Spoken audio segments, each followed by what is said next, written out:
everybody, it's Chugga Conroy. That fell apart. I was trying to do a clever intro, but it just sounded horrible because I can't sing, which I commonly forget. Anyway, welcome back to more Pokémon Colosseum. In the last episode, we defeated Cypher at Railgem Tower, their base. And in this episode, we see that, wow, the left side of the screen is going to dominate the right side of the screen in a few seconds. But that aside, I'm going to go ahead and start this up right here because we are going to continue our adventure. We have snagged 42 Shadow Pokemon and we've purified 6. Well, that's because I was kind of going with a route where I was going with a team the whole way through. That was very awkwardly worded. But anyway, start this up and what's going to happen? Again, the vibration freaking me out. We have a message on our PDA. So we're going to kick things off with this. We have new system done, net from the under. That's myself and Second Pirate, developed a new system for downloading data automatically to your PDA. From now on, information about Shadow Pokemon should arrive directly from people connected to our network. Check it out. Okay. So, now in our PDA, our snag list, the Bayleaf and Croconaw that we did not snag before in Fanax City are now on our list. So, any Pokemon that we have not snagged will now appear in the Shadow Pokemon list, and more will get added over time so that we do not need to go talk to Net to update our list all the time. That's part of the reason why I didn't feel it necessary to go over and talk to Net in the under, because it would just get downloaded anyway. We have a PDA message. What do we got here? Keeps freaking me out. Let's see. Shadow Pokemon. Big guy, there's trouble. The Kid Network got word a suspicious-looking Shadow Pokemon was spotted in Pyrite. I'd like to give you the full story in person, so can you come visit me? Alright, so sounds like we already got ourselves some objectives to do. Now, there's some other stuff that I could cover that is more after-gamey, like just little extra bits of information that you can get throughout the game world now that the final boss has been taken down.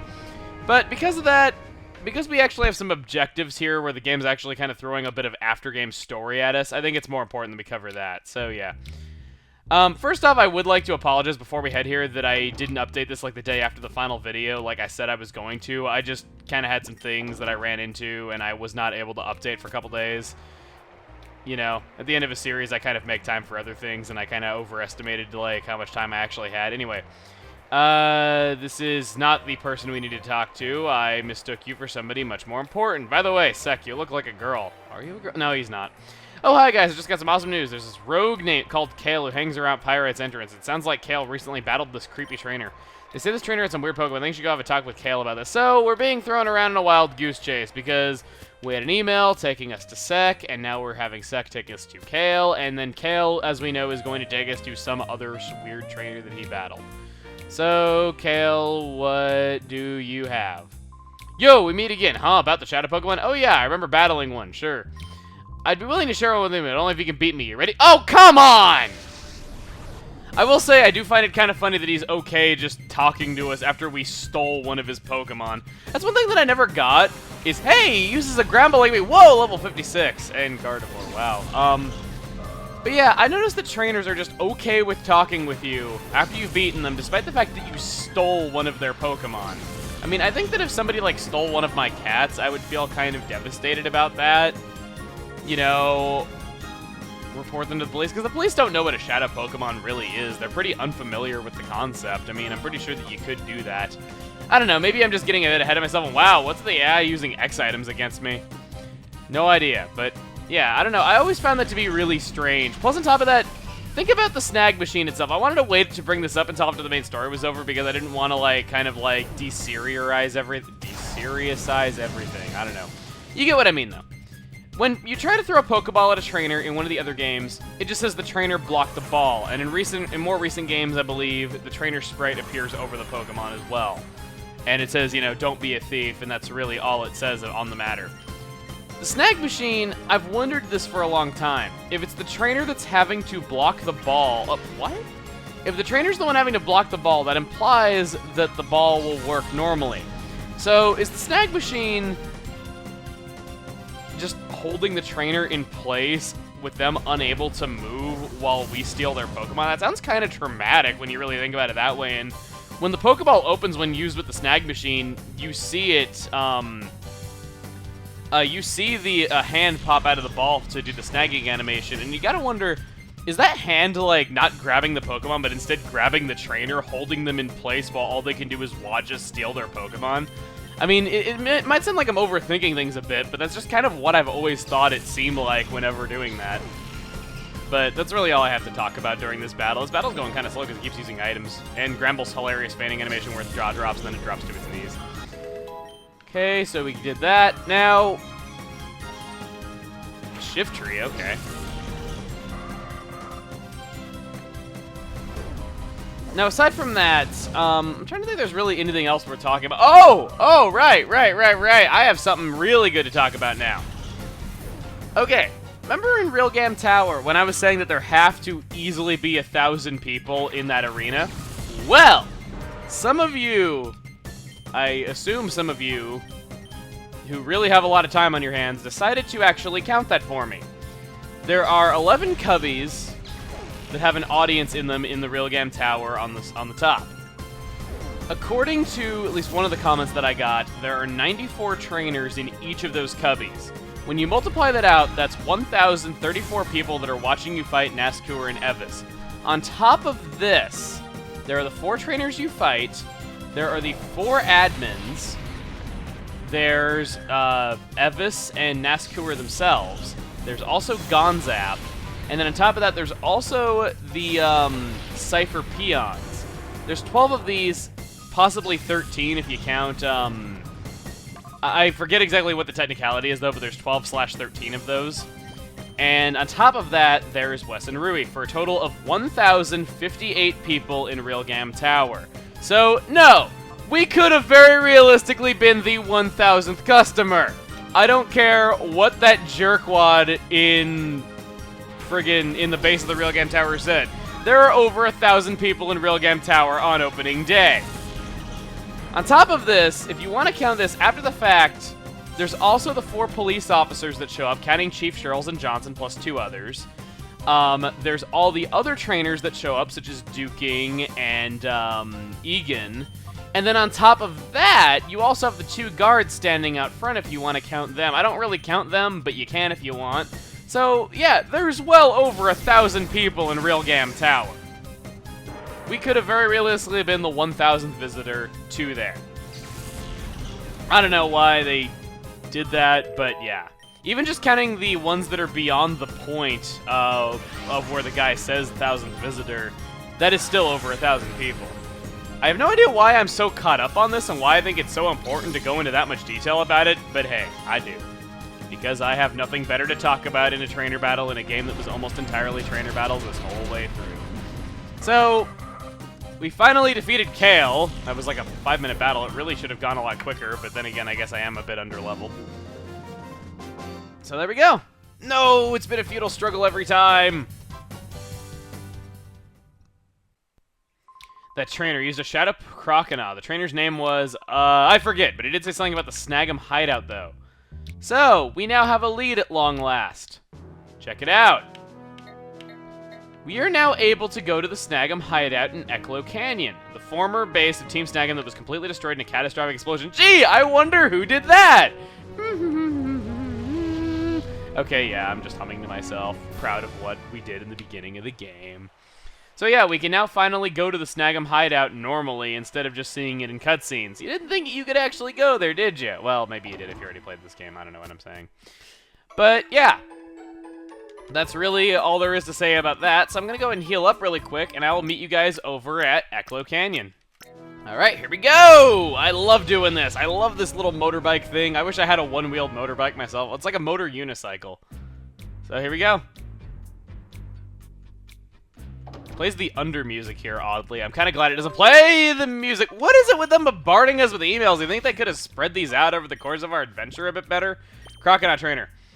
Kale wanted me to tell you that Shadow's Croconaut's trainers is named Blue now. Please take care. Now, this is actually going to differ if you chose a different Johto starter than I did at the beginning. You're gonna, like, you could possibly have Quilava or Bayleaf chosen. It's gonna be whatever your starter is weak to. As you can see, there's loads of Pokeballs there. There's some other prototype snag machines and whatnot. This place is really interesting. I like all the little details that they put into this area. As you can see, it's still destroyed terribly from that explosion early on. And really, our only way of going about this area is by going through destroyed areas. We have a PC right here. and just showing you these are all the Shadow Pokemon you should have at this point in the game. These are all the ones I have. So if you're looking for a specific one that you have not yet snagged and you're wondering, you know, which one you exactly missed, you can look it up right here, because these are all the ones I have, and I have all 42 of them that you are supposed to have by the time you have defeated Evis. And on the subject of, I suppose Evis, whoa, a Cypher Peon, they really were working together. Well, if it isn't you again, you had your way with my party before, but not this time. So we're refighting Nor, who is just a regular Cypher Peon. I doubt anybody really remembered him on their first playthrough, but I think I'm going to get rid of Rapid Spin, honestly, because Spikes is wonderful. Every time they send it a Pokemon, they're going to lose, I think, 12.5% of their HP after using it twice, and I think 6.25% after one use. I would like to use that, because that would give Fortress more to do than just use Protect all the time. Granted, some people might disagree with this move, because Rapid Spin is a great move for getting rid of Spikes on your half of the field, or Leech Seed and stuff like that, but I don't know. I feel like I'm not going to really run into too many trainers doing that for the rest of our adventure, so... Or I should say the aftermath of our adventure, because our adventure has drawn to a close, and we're really just going back to Team Snag'em's hideout to try to get the last few Shadow Pokemon that we have not yet gotten. Wow, your Fortress has Light Screen? No fair. I want Light Screen on my Fortress. Well, actually, I could probably teach it via TM, and it probably wouldn't be too hard to obtain, but... Hey, and oh, come on!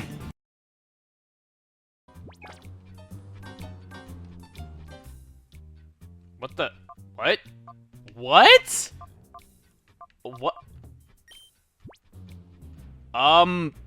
Color me confused? I paused the game right as I was exiting out of the PC and all the graphics disappeared. Okay, I paused it in the black transition out of the PC. Way to go, programmers? Sure enough, I can repeat it. Okay. Yeah, that was very strange. I have no idea how or why that did that, but okay, I'm guessing that it was just enough into the transition back into the normal game that my pause button got re-enabled. What is it with every time I walk into a room, you bombard me with more emails? This goes off more than my phone in real life. This is Ned. I have analyzed the Shadow Pokemon list and discovered 6 more. The additions are Tyranitar, who we already have, Misdreavus, who is on our team, Slugma, who we caught in the second town, Smeargle, who is actually new, Absol, who we just caught, and Heracross, who we also just caught. Way to go, Nets! Yeah, great research there. Well, I guess 1 out of 6 isn't bad. Oh, who am I kidding? 1 out of 6 is terrible. So, yeah, Net is not exactly helpful, I suppose. I know that there's a pun in there somewhere, but I can't really think of it. Hey, actually, wait. 5 bads and 1 positive... 5 negatives and 1 positive. I guess you could say that's a net loss. How's that, huh? How'd I do? How'd I do? How'd I do? How'd I do? I want to know how I did. Because I think I did probably about as good as I could have done with what was given to me. Come on. I am so lame. Like, it's 9 foot. Hey, he doesn't battle me. Let me get this item and... 2 max revive! Whoa! That is really good. Max revives, you cannot buy them in stores. They restore a fainted Pokemon to full health. Everything. What do you have to say? Wes, sounds like you're playing here all over the place. Playtime's over. I'll reduce you. Same sorry state as this snag machine lab. Wonderful. Didn't think you'd be this tough. No wonder you're famous. Oh, I'm not famous. I'm some hero from the shadows or something. Anyway, though, we have what looks to be a conference room right here. I have no idea. Like, does Team Snag'em have, like, a reception desk? Like, I don't know, like, Evis just walked in here one day and is just like, I want you to steal 48 Pokemon for me so that I can, you know, turn them into Shadow Pokemon. And then Gonzap's behind the counter wearing, like, librarian glasses. And it's all like, oh, I suppose I can be arranged. Sure, I will just sign away my company to your control. Since when does Gonzap talk like, well, I don't know, Man, could you picture Gonzap in, like, librarian glasses or something like that with his mad eyebrows? That would look so funny. I am so weird. I don't know why I imagine these things. I really don't. But I need to go heal really quick, so I'll be right back. Well, actually, no. This has been going on for over 20 minutes, I think, so I think we're gonna end this off here. So, what? What? That is cheap! Come on! Scrub! Well, guess we're not ending this off yet, which sucks because half my team is down and I need to heal. I suppose he made a smart decision doing that, but You know, it really is a good time to, like, ambush somebody when they're about to go heal, which I guess not enough bad guys really think to do, but God, that is so cheap. And it's a major battle against, you know, Scrub, so I don't want to just cut this out. What do I want to do here? Let's see if we can finish off that Wobbuffet before it gets a chance to counter us, because that would be really, really scary if it did. So let's see here. That didn't do that much. Then again, my Mischievous doesn't really have the best stats in the world, so speaking of stats, I do want to mention something. Wow, okay, I actually did it. My Pokemon have probably the worst natures ever. Like, I'm not, like, resetting to get proper natures. Like, people are like, God, why do you have, like, a Sassy-Quilava? Like, that's the worst nature for it. But it's just that I'm not, like, trying to reset for natures. I kind of get whatever luck gives me in Let's Plays, though, because I think if I'm metagaming in a Let's Play, it kind of defeats the purpose of showing people how they can get through a game, or possibly just kind of having, I guess, having a more genuine playthrough, I guess. I don't know. I kind of grew up before natures existed, so I never really paid attention to natures unless I was raising a team for competitive multiplayer or for a tournament or something like that. So I don't really have an issue with it. Some of you might, but I'm just not that kind of guy when doing a single-player experience, because I feel it kind of stupid to metagame, you know, to get a nature that I want, only to the point where I'm going to be playing through single-player, so I won't really be able to EV train too easily anyway. I don't know, I always found that to just kind of be my reason for not doing it, but yeah, I do wonder, does a single Pokemon in my party have a good nature? I want to know this. In fact, I think I'll actually do that, like, you know what? No, I'm going to save that for the future. I want to, like, go through my team at some point before we end off the series and see if any Pokemon in my entire party has a decent nature at all, because that would be really, really funny if I didn't. We'll do return on that Huntail. Oh God! Oh God! Oh God! Oh God! Oh God! Oh wow, I lived. Well, I'm not gonna live through Earthquake after Marshall does it, so Marshall's gonna be the last one. A lot of you guys, wow. I thought that was a fluke that it didn't do that much last time though, but that really didn't do that much. Holy crap. Maybe I think its happiness went down from how much it fainted in the last couple areas, because every time it faints, happiness goes down by 10. So it might be that it just doesn't have 102 power or even close to it anymore, because it did only have 3 hearts when I last did it. But anyway, a lot of you have been saying in the comments, and I do want to know, like, how many people agree with this. A lot of you have been saying that Marshall is the best member of my team. And I'm not entirely sure how much I believe that, but I can kind of see why people thought that, because, whoa, because it was incredibly helpful in the last area. It really was. Like, it was a lot more helpful than I thought it would be. Granted, I know it's a bulky water, and even though it doesn't have the best stats in the world, it has a fantastic type. It's just that I think you guys are right, that Marshall did a wonderful job in the final area. It was so helpful to just about every battle we did, and I like how I didn't defeat Golem! Oh God, so it's gonna come down to me living! Crap, am I actually gonna win here?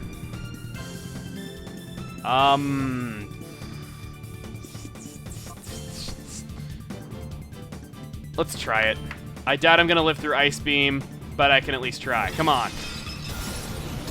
No. I should have revived or something. Oh well, at least I get to heal quicker. That's the main thing that I'm worried about. I'll probably redo this battle off screen. I like how I lost to a regular trainer because I had half my team down when I started, and I wasn't expecting... Wow! Brutal send back.